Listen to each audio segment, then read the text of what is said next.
Did you know you were going to be on the web because you told that Snickers story? Yeah, I was going to say, can we delete that Snickers story somehow?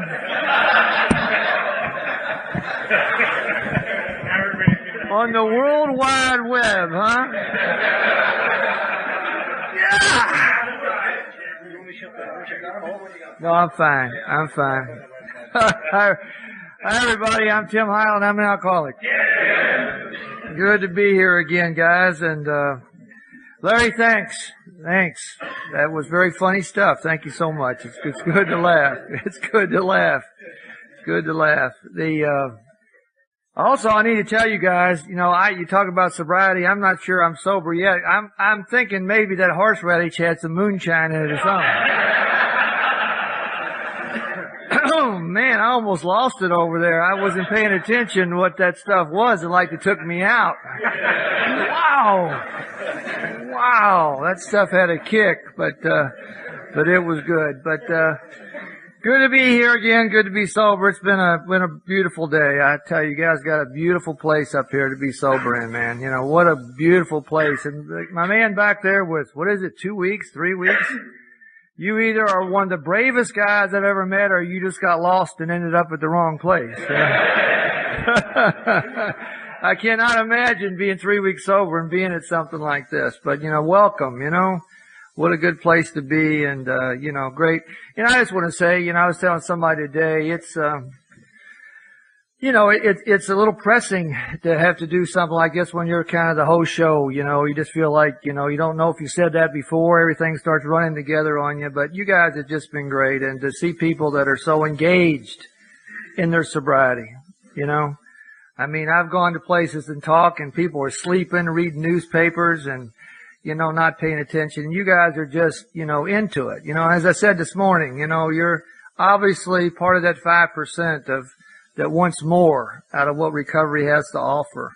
And I really get into that, man. I tell you, I can't tell you how much that means to me to be able to sit with you guys and talk about this thing called recovery. And, because as you've heard already, it's not been any simple, easy deal for me by any means. I've just kind of tripped along and fallen uphill most of the time, and but I kept showing up here, and thank God for that, because I have such a beautiful life to be at a place like this today. And we took a great walk around the lake today, and just looked at and noticed things that when I was in the drinking life, I just never even knew were here.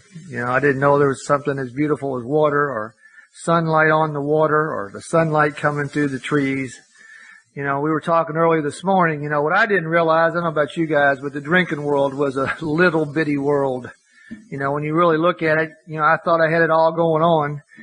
And there's really not much you can do when you're drinking. It kind of eliminates a lot of different things. I was telling somebody I didn't literally go to a movie for 20 years, Like the last movie I had seen before I got sober was like Old Yeller, And that was a while back, I'll tell you. Because, movies weren't a drinking thing. So, I didn't do that. And today, I go to, my wife and I have a date every Friday, and we usually go to a movie every Friday night. And I love movies. I just think it's a great thing to get engaged in.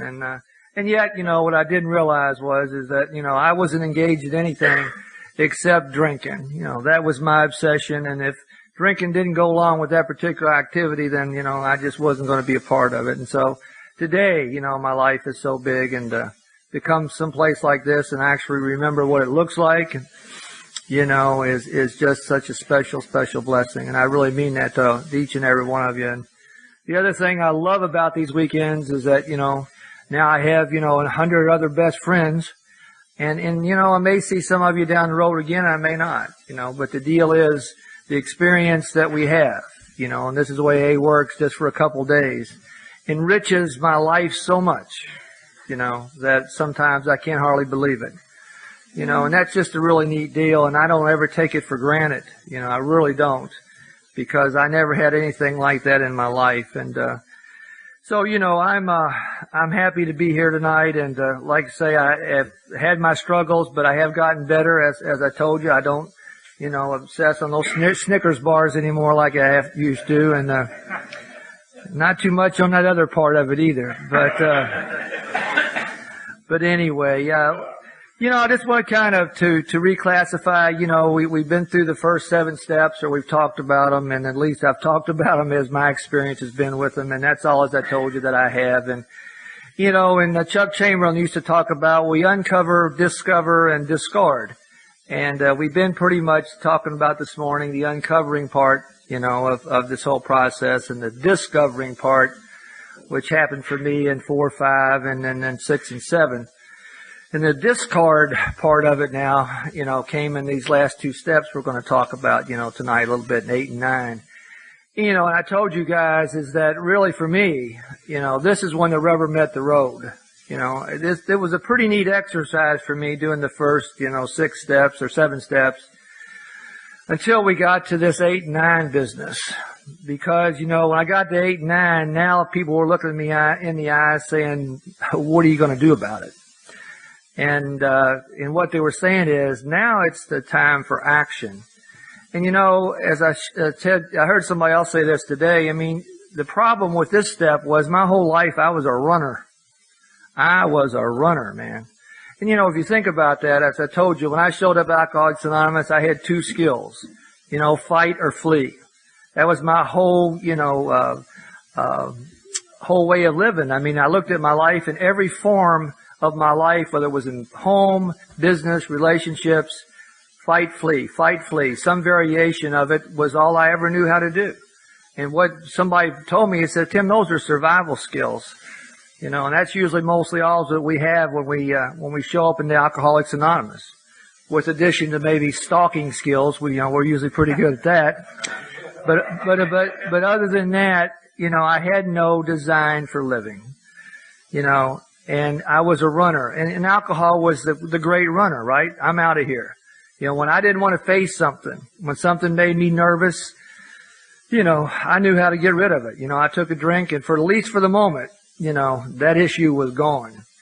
And what I want to say to you now, when we looked at this 8 and 9 business, for the first time ever, we were talking about, I've owned it, I put it on paper, I've told you about it, and now I got to do something about it, huh?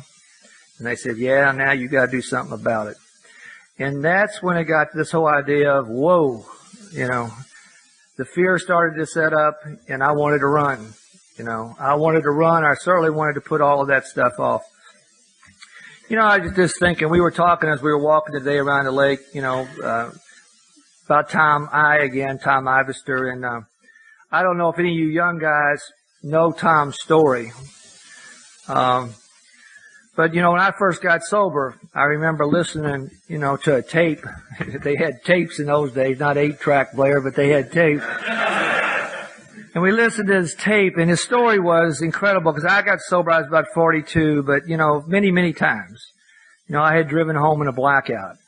In the last, 10 years of my drinking, I had 5 major car accidents, mostly all in blackouts. Came home many times to see my car with dents and not sure where they came from. Came home one time with dents and blood on my car, not sure where it came from.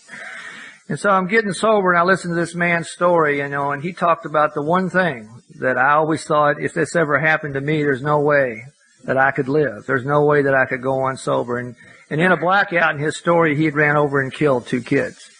Woke up in jail the next day and had no idea that he'd even hit anybody because he'd been in jail many, many times. And I remember thinking when I listened to his story, and I'm saying this is why this whole thing is so important to me, is that, man, how could you ever come back from that? And of course, his story is this, he goes to prison, he gets into AA when he's in prison, he starts AA in that prison, basically becomes, the guy who heads up the whole North Carolina penal system now. He basically became the administrator or warden of the very prison that they put him in when he was 22 years old. And it was a great, great message, because his message to me was this: no matter how far down the scale we've gone, and it's what our book says, is that there is always hope for us, and there's a way through this process to redo and to make up and make amends for anything and everything, no matter what that was. And you know what? The message I've gotten from him, and I still get from him, is that, ever since that day, 2 years ago, I got to go to North Carolina to MC a birthday party that they threw for him on his 50th AA birthday. And 650 people from all over the country showed up. And I want to tell you, I was up at that podium and I got chills because I was sitting there thinking of his story. And I'm sitting there 50 years later watching these people that he had touched. And not only had he touched those people and affected their lives, probably hundreds of thousands of people. Because no matter how many people have listened to that man's story on tape, how many places has he been in this world? And all of a sudden I realized, this is what this is really all about. The rest of his 50 years, his amends for what happened that day and that blackout was one day at a time to give back, to add to life, for the 2 lives that he had taken away. And you see, I want to talk about that tonight because, that's the bottom line for me in 8 and 9. It wasn't about being sorry. I don't know about you guys, but I spent a lot of time saying to people, I'm sorry. And basically I started getting, we know you're sorry, you sorry son of a bitch, Just get out of here. We don't want to hear you're sorry anymore. And so when I got to Alcoholics Anonymous and we got into this 8 and 9 business, they were talking about it's a 2-part step. And the first thing it says was to make a list. And that was at 8A, and the second thing is to become willing. And of course I thought again, the first part was very easy, to make the list of people that I had harmed, people that I had taken somehow away from their life.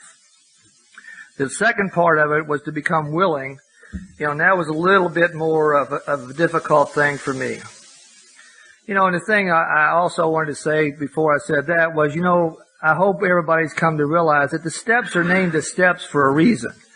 They're built on each other. And we're to the point now, after we've done 6 and 7, I'm asking God for help these character defects, is that, the A step, the 8A is built, or 8B is built on 8A. I make the list, I become willing. And of course 9, we're going to go ahead and do the deal. Let me get my bearings here. One of the things, I don't know about you guys, but one of the problems I had with this step was, again, I still thought of it in terms of somehow of expressing my regret, of expressing my sorrow. And one of the things somebody pointed out to me, I told you I had a Catholic upbringing, and, back in the day, they made us take Latin. If you're a Catholic kid, you took Latin. What the hell that was all about, I don't know. What you ever would do with Latin. But one of the things I remember is that the Latin word for amend is amendar. And what that word means is to add to. Amendar means to add to. And so really what I had to come to learn is that the amends process is what can I do to add to your life? What can I do to put back, whatever I took from your life? One of the analogies that I've been given, for example, if I stole your cow, Blair, you were a farmer and you had a cow. I can say you're sorry. I can say I'm sorry I took your cow. But what I really do, I owe you about a couple quarts of milk every week is what I really owe you. I mean, until I restore, the damage that I've eliminated, I haven't added to, your life.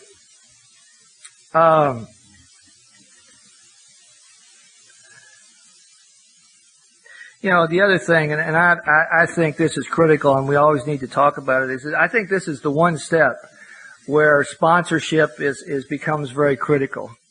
Because it says very clearly in our book, this is a step that if we misstep with this step, other people can be hurt, And, I don't know about you guys, but, I was in this situation and I have worked with so many other guys, have been in this situation. And the type of thing I'm talking about is that, of making an amends, of calling up somebody and saying, hey, Chris, I'm trying to get sober. I'm trying to stay sober here in Alcoholics Anonymous, so I need to tell you, I've been sleeping with your wife. Really have, man. Sorry about that. But I'm going to stay sober and go on. In other words, it very clearly says, I have no right, to bring harm to other people for my own expense. And you see, that was the confusing part of this. I thought it was so I would feel better about all this, It bothers me. I feel guilty. and I want to feel not guilty, and I want to feel better. So the amends process is really about me getting to feel better, right? And the answer is no, it's not about that at all. It's only about restoring to the other person whatever that is that you happen to take away. And at the same time, you have no right, to get comfort on your own, okay, at the expense of anybody else.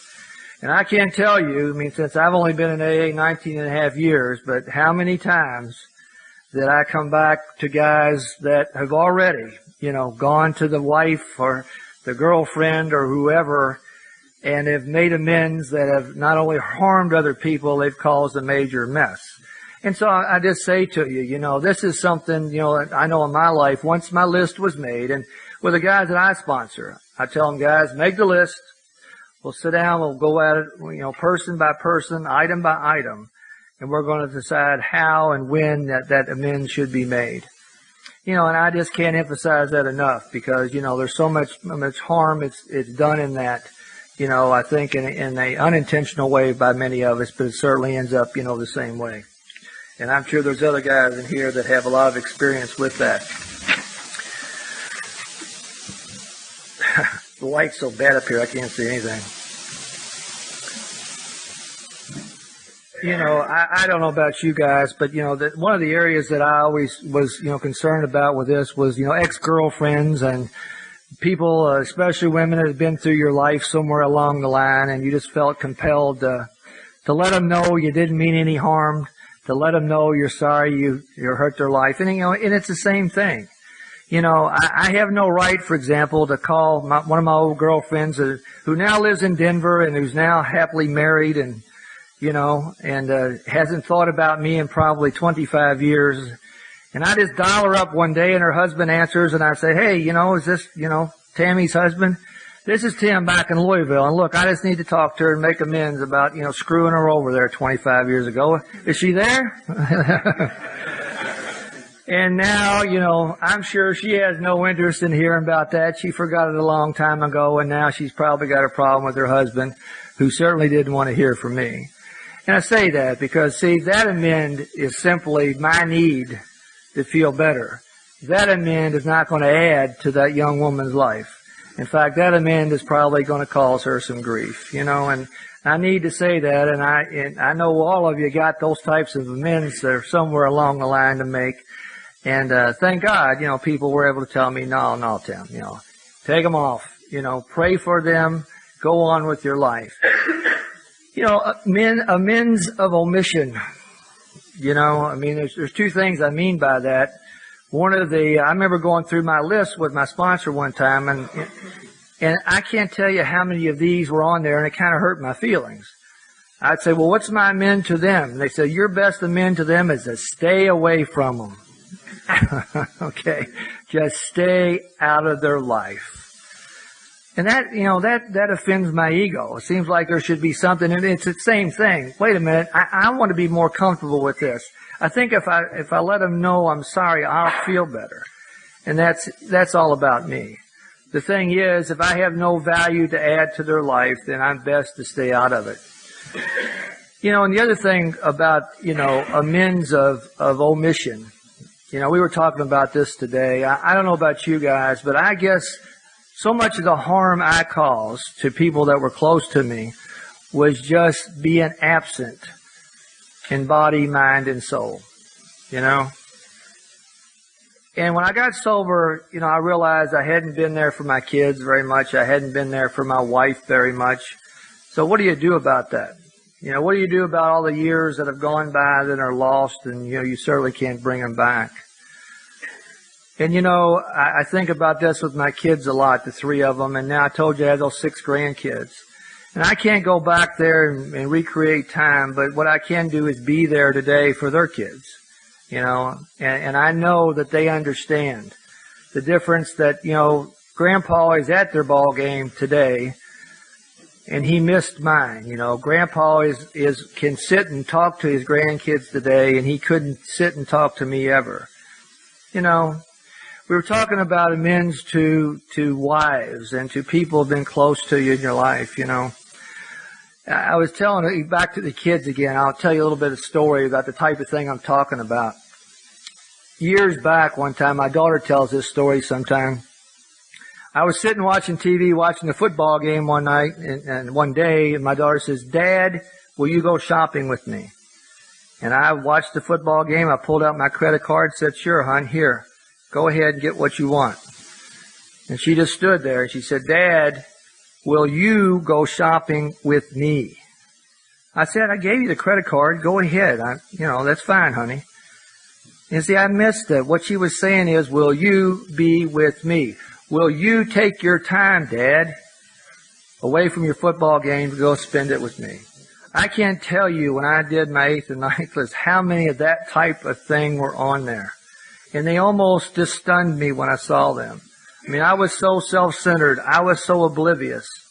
I was so concerned with my own life that I didn't realize that I had just cut people out almost on a regular and constant basis. And my amends for that today is very, very simple. We were talking about this the other day, like with my wife today, and you all heard that story. It's really simple. I don't really still like it, but when she says to me, "Will you go shopping with me," my wife, I go shopping. I don't want to go shopping. But I go shopping.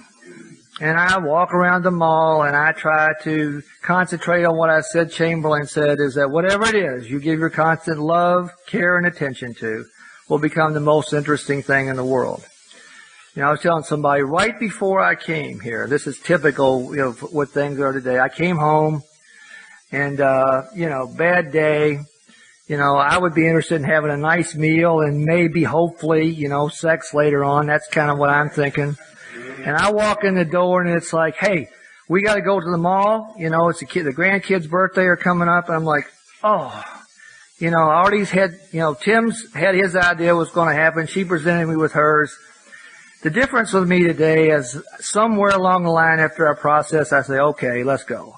I'm in the car and I'm trying to work this through, and I'm grumping and spitting a little bit, but I'm trying not to say anything.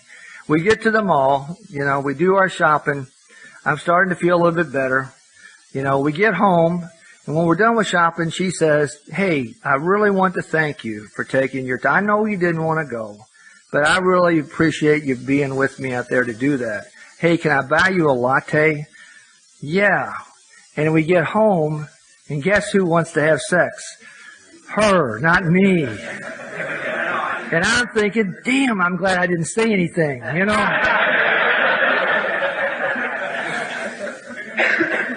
But see, there was a time in my life I had no ability to even take it that far. I'm not going. Because I didn't do what I didn't want to do. I never did what I didn't want to do. And it's such little things today.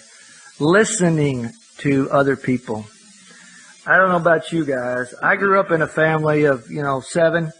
And they drank a lot. And when you drink a lot, everybody talks louder and louder. And you talk over everybody, and everybody talks at once, and nobody listens to anybody. I used to have a real resentment toward my dad because I knew he didn't listen to me. You say what you'd want to say, you look in his eyes and know he's thinking what he's going to say. He didn't hear a word I said. And I grew up to be the very same way, And one of the great skills that I learned in Alcoholics Anonymous was just how to listen. You have to learn how to listen in Alcoholics Anonymous to be effective. And I remember when I first showed up into AA, it was the weirdest thing because, I'd get with somebody and we'd start talking and they would just be silent. And I would go and go and go, and I'd be on the phone and there'd be nobody saying anything. And I'd say, "Are you still there?" They go, "Yeah, I'm still here." "Are you done?" I'd say, "Yeah, I'm done." And then they would respond to me, and I realized, God, they heard everything I said. I thought, this is a phenomenon thing they do in Alcoholics Anonymous. And I really mean that, because it taught me to start listening, when you have sponsees and you're doing step work with people. And the reason I say that is, one of the things that I never did, for example, in my personal life with my wife or my kids or anybody, I didn't listen to them. And one of the things my wife will say to you today is she is so grateful that if I'll sit there and even pretend to listen, but when I really listen, And I don't care, might be the most inane thing in the world about, she got a new knitting book or something like that. And again, to put my love, care, and full attention to it, somehow it makes it plausible and it makes it okay. And here's what amazes me about that. And I still don't understand it, how big of a deal that is, right? How far that goes. And I always think, man, if I'd have known it was this simple, I'd have tried that type of stuff a long time ago, If all you have to do is listen and go shopping and you get a lot of sex, this is a pretty good deal. I was always going the other way, I was always trying to make it happen. But my point about this whole 8th and 9th step with that is I had so much of that stuff where I was just absent, as a parent, as a father, And the amend for that today, is just being there in body, mind, and spirit for all those people that are still in my life. And not only today do I can't tell you it's automatic with me. It's not. It's like everything else in Alcoholics Anonymous. I don't go on autopilot that way. I'm not cut that way. I'm self-centered.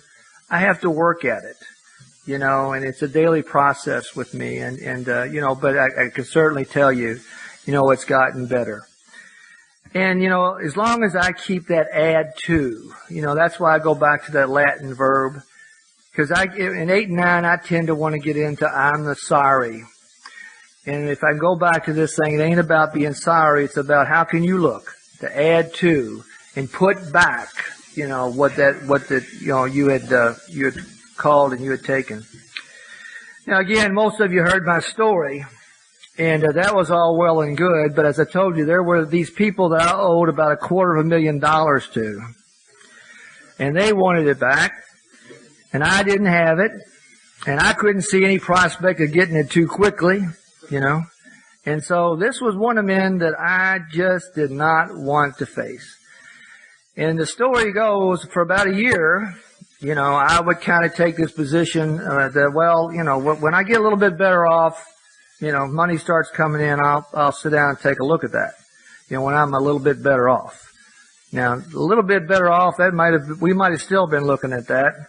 Had I not had a sponsor who said, no, Tim, we're going to look at it now. But for the first year of my sobriety, I lived in absolute, ever-loving fear. And I ran. I did what I always did. There was banks involved with this, there were individuals involved with this. And for 1 year, I was ducking those banks. I was watching the phone calls to see who it was. If I saw those guys, it's somewhere when I was out, I'd go to the other side of the street. For 1 year, somehow I thought that I could hide from it. And it was the most miserable year that I've ever had in sobriety. And, as I told you, 14 months, I just about got drunk over it. Finally, my sponsor says, when are you going to face this? When are you going to take some action to show up in front of these people? Because you're not going to get any better, Tim, until you do.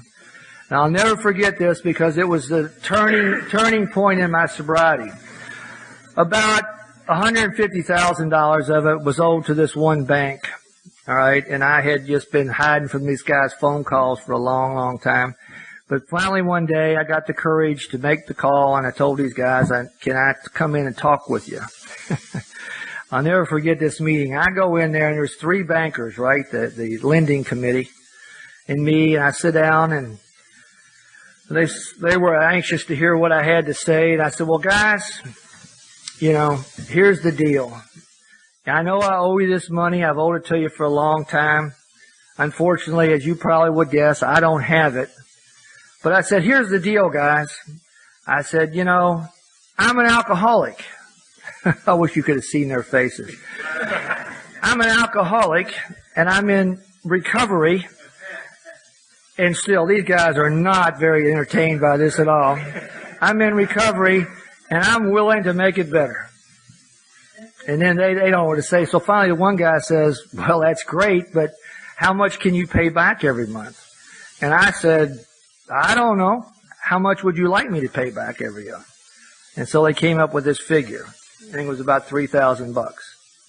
And I said, all right, good. I'm willing to do that. And here's, we talk about what the promises say. And I went in and I walked out that door and I remember thinking, I have no idea where I'm going to get that $3,000 a month. But you know what? The freedom already of the financial insecurity started to be lifted because I wasn't running anymore. It wasn't a secret anymore. I had looked those three guys eyeball to eyeball, face to face, and I walked out of there, and I absolutely was willing to pay those guys that $3,000 every month. And you know what? I can go through this. I had no clue how that was going to happen, but every month, for the next 9 years, somehow or another I came up with that money. And sometimes it was the strangest thing. I ended up getting like a $9,000 refund that, on something that had happened 3 or 4 years ago in my business that I didn't even know about, to cover 3 months one time. Another time a guy came up to me who in a drunken stupor I must have lent some money to, and gave me $1,500. Every month somehow I went into the month not knowing how that money was going to get there. And a couple of months I didn't come up with it and had to call them and tell them I'll have to double up next month. But what I'm trying to say, guys, is the deal was done. What it says here is my problem wasn't the financial insecurity. It was the fear of the financial insecurity. And once I faced it, just like the promises said, I finally had some freedom in my life. And as I said, it wasn't easy. It took me 9 years of my sobriety to pay back that $250,000. But I had a lot of freedom almost immediately once that 9th step had been completed. So I'm saying to you, we all have those types of things, in our life. And the other thing that I have found, I don't know about you guys, about this whole amends process. And I relate it back to when I used to go to marriage counseling. And the deal with marriage counseling was we used to sit in there and try to determine, all right, it's a 50-50 deal, right? What's my part and what's her part? And I was always real keen on, all right, I'm willing to do my half as long as she does hers. And I got to Alcoholics Anonymous and you guys said, no, this amends thing is not like that, Tim. In fact, we do amends for fun and for free, and it's not 50-50 your part and the other side's part. It's 100% your part, period. 100% your part, period. And man, that was really hard because I had already been focused on the other side of the street. I had a lot of people who I understood was, okay, I owe you amends for my part. How about you? And it wasn't coming back, and I very quickly said, no, that's not how it's done, Tim.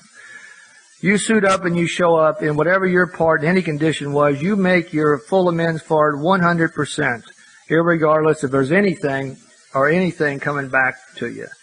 And I don't know about you guys, but, that was a real huge thing for me. Because, I was going through a divorce when I came in here. You heard about the financial situation. And I remember one time I was talking to a guy early on in sobriety, and I was telling her about what she wouldn't do, what she did, and what she did. And the guy said, Tim, you got a bad case of the she-bees. I said, what do you mean? He said, well, she be doing this and she be doing that.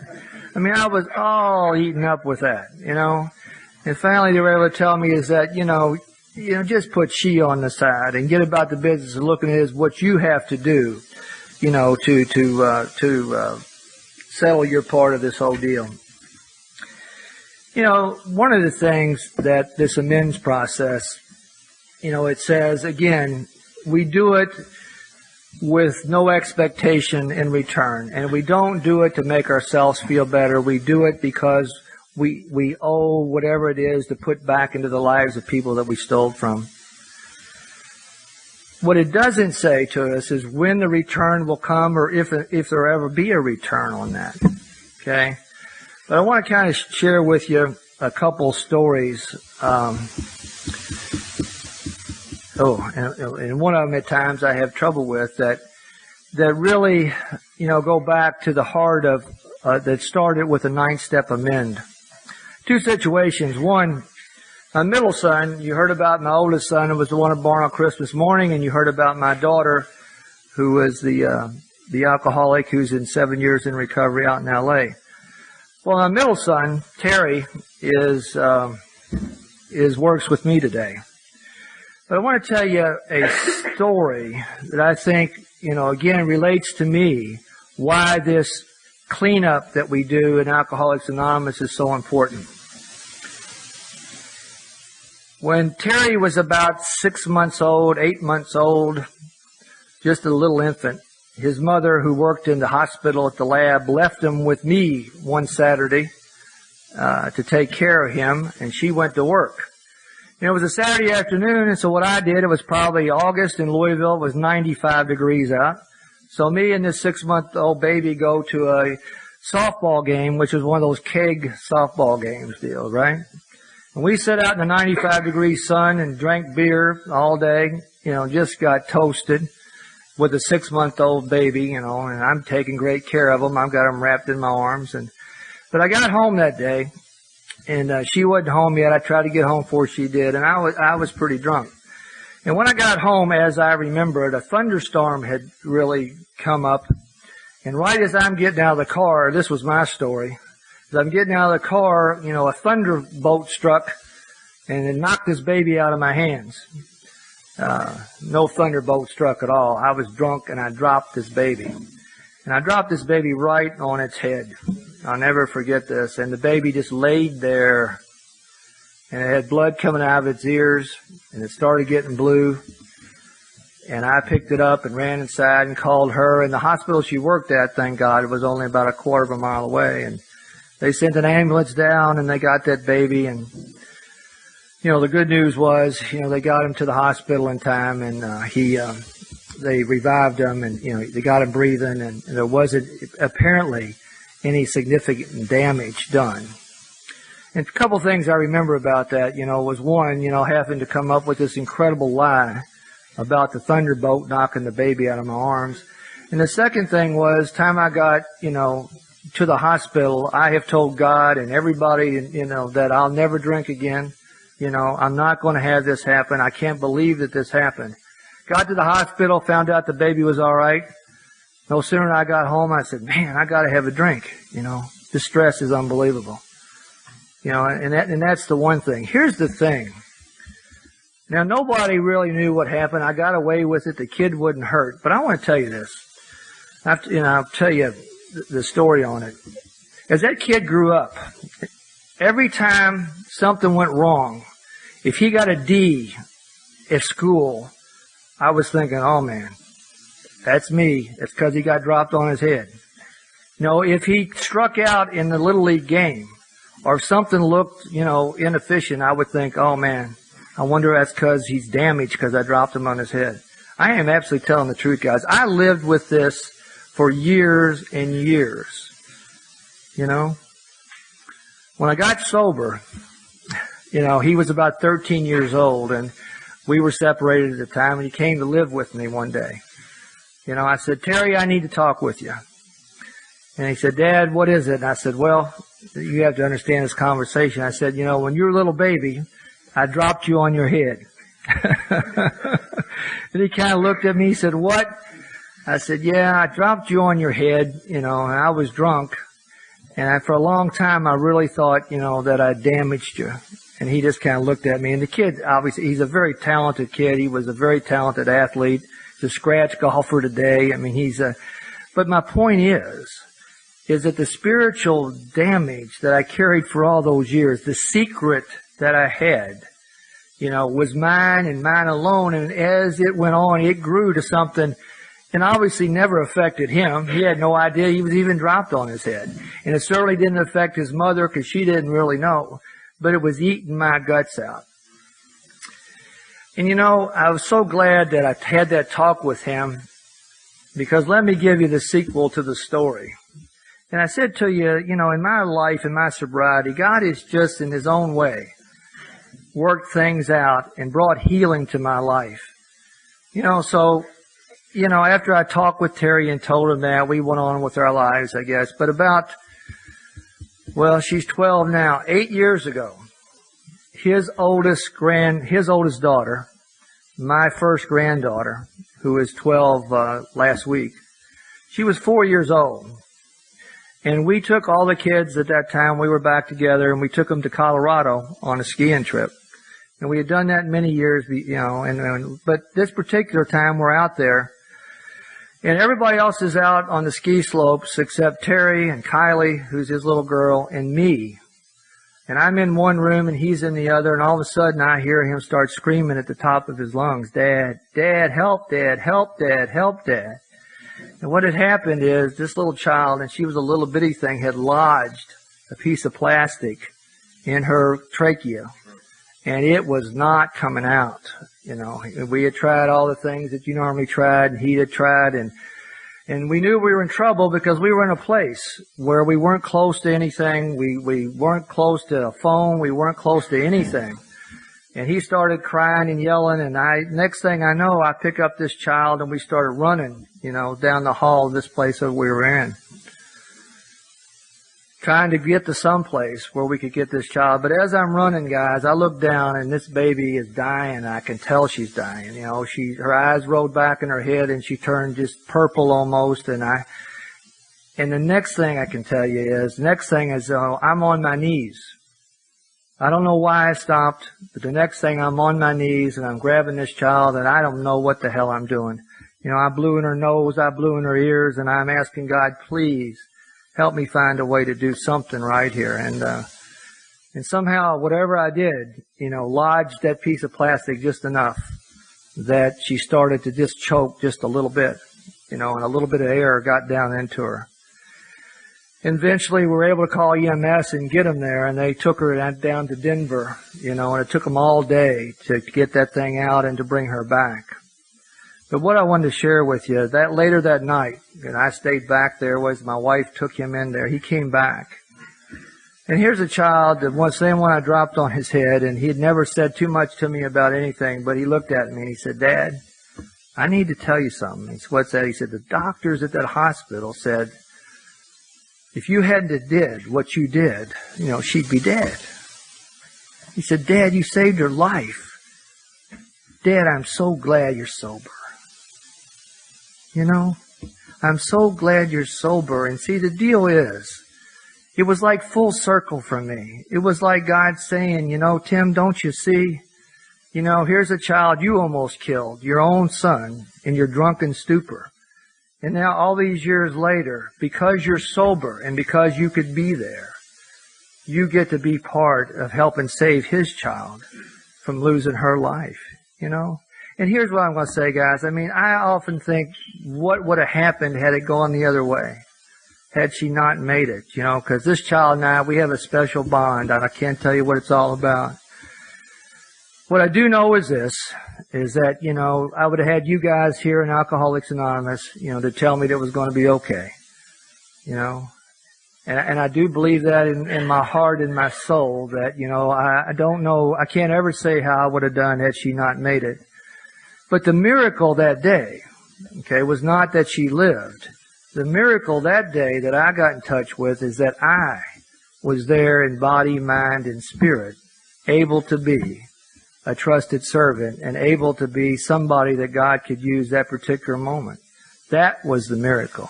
Because I could think back when I was drinking, Jesus, God, you know, I would have been a mess. And I would have not done the right thing.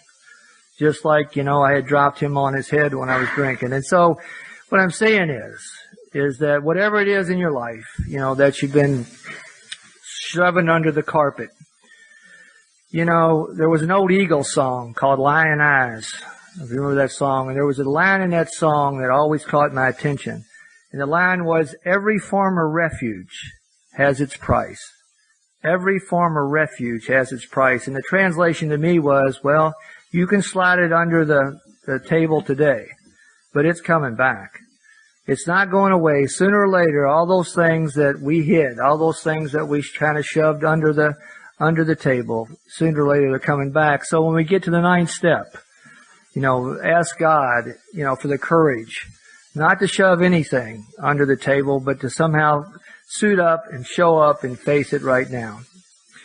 You know, one more situation I want to share with you in this whole genre of amends. One of the things I have found in men's groups is that a lot of us have a definite relationship identity problem with our fathers. In fact, I've read some things on alcoholism, and it's very common that the alcoholic has some type of problem with the parent of the same sex. Women with their mothers and guys with their dads. And you know what? That was really, really true with me. I was the oldest child, and my dad and I know today it's because we were way too alike, actually, but we never really hit it off. I told you about him going to prison when I was 10 years old, and I guess deep down I resented, that I had to take over the role that he was supposed to be doing, and then, we kind of vied for my mother's attention. I guess that's kind of a normal thing too with the oldest son and her. But anyway, there was always this thing between us, and he put a lot of pressure on me when I was a kid to perform in athletics and things. It's a common story. Bottom line was, we didn't get along too well. And the bottom line was, my dad had the same problem I had. He was an alcoholic, but an untreated alcoholic. And so when I got sober, it was not what you would hope. I would really hope my daddy would have said, "Oh, Tim, I'm so happy for you, buddy." It was just the opposite. He was threatened, very threatened, that I had stopped drinking and got sober. Because like any good alcoholic, he could only see that as a reflection on himself. And then my second brother, who's next to me, got sober a year later.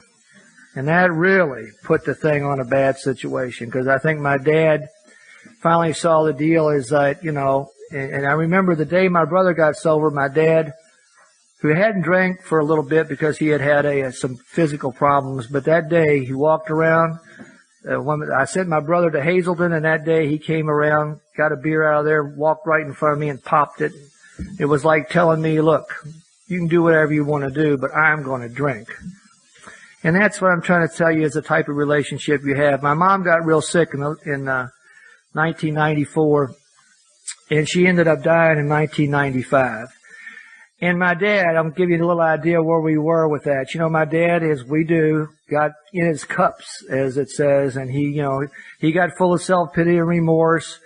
And while she was in the hospital over there dying, he was sitting home drinking, getting drunk, and several times during that whole period, I'd come from the hospital and I'd stop by to see him, and no sooner than I'd walk in there, here's what I'd get. He said, "Get out of here, and I'm not going to say what he would call me. And he'd say, I said, "Dad, you need to put the booze down. You need to get over there to the hospital where your wife is." And he would say, "Oh, you think you're such a big shot now because you're sober. You think you're all of that. I want to tell you, you're nobody." And he would just read me the right. Here I'm 5 years sober. He threw me out of his house on a regular basis back in those days. And this is what I was going to tell you. You all heard last night. So that's 1995. My mom dies, and my dad goes through a couple bad times, but a couple interesting things happened. My dad had a stroke, and he had a stroke just enough that it affected his mind, and this is honest God truth, that he forgot that he drank. He forgot that he drank.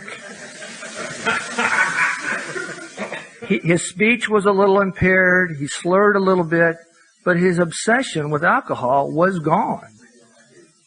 He had no need to. And I want to tell you, for the next 2 years, probably 96, 97, after he had that stroke, it was the best he ever was. You could talk to him, he would listen to you, he was helpful to other people. I mean, we were sitting around just in amazement. I guess, what you need to understand is God does get some people sober in different ways. And this little stroke he had, it turned out to give him the best 2 years of his life. But here's what story I wanted to tell you. I told you I got married in that AA marriage in 1997 or 98. And it ended horribly. And as I always did when I lost my marriages, I had a way of always losing my house and the rings. I never got any rings back. And then what happened in 1999 when I lost that marriage, I lost my house, or temporarily. Well, I had to go somewhere. And guess where I had to go live? 12 years sober. I had to go back and live with my dad. The guy who had thrown me out of his house on a regular basis, 3 or 4 years before. And I want to tell you this story because it happened at a men's conference. In 1999, I was invited that same year to speak at the Texas Man-to-Man Conference. And I was a mess because I'd just gone through this divorce. I was living at my dad's house. I came home from work to get ready to get on an airplane to go to Dallas that day. And I get home and my dad, my 75-year-old dad, had washed all my clothes. He had ironed all my clothes. He had folded them and packed them in my suitcase. And when I got there, I said, "What's this?" He said, "Tim, I know where you're going. You're going to one of them A&A things, aren't you?" I said, "Yes, sir, I am." He said, "I want you to know something. I want you to know how proud I am of you. And I want you to know I wish I could have got sober a long time ago. I'm really so glad that both you and your brother Tommy are sober." And here's the incredible part about that, guys. If I don't go through that marriage, that insane divorce I went through in the program, I don't end up in my dad's house. And that magic moment doesn't get to happen at all. You see what I'm saying? God, in His own way, works things out just in a strange and mysterious way. And as crazy and as painful as that divorce was, and as embarrassing as it was, it gave me a chance to heal something with the man that, had been my enemy, not an enemy, but we had been estranged for so many years. And that was in May of that year, and he died in the following February. And my point is that, see, that's the deal. I don't know, when God's going to bring this stuff home. I don't know what the return's going to be. All this step said was, Tim, become willing. And when you can, clean up your part of it. And trust that if you'll do that, God is going to work out life in a way that you will never, ever, ever imagine.